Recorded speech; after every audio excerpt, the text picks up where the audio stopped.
તો નજર કરીએ વડોદરા ઉપર તો વિધવા મહિલા સાથે દુષ્કર્મના કેસમાં વાઘોડિયા વિધાનસભા બેઠકની પેટા ચૂંટણીના ભાજપના ઉમેદવાર ધર્મેન્દ્રસિંહ વાઘેલાના પૂર્વ પીએ રાજેશ ગોહિલની જવાહરનગર પોલીસે ધરપકડ કરી છે। અનગઢ ગામે માતાજીના દર્શન કરી પરત પાદરા તરફ જતા રાજેશ ગોહિલને જવાહરનગર પોલીસે ઝડપી પાડી કાર્યવાહી હાથ ધરી છે।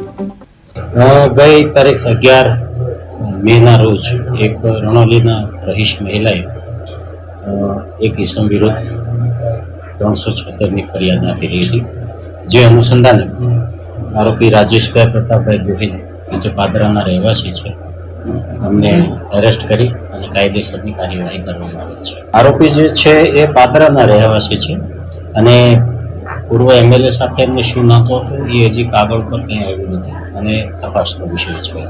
કંઈક મકાનની લોન લેવા દેવા બાબતે કંઈક એમનો ઇસ્યુ હતો, જે અનુસંધાને કન્સલ્ટન્સી કરવા માટે ગયા હશે અથવા બોલાયા હશે, એ અનુસંધાને જે આરોપી છે એ ત્યાં ગયેલા હતા।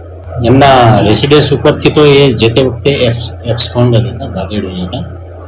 પછી પોલીસ ટીમે એમને સુરત મુકામેથી રામપુરા મુકામેથી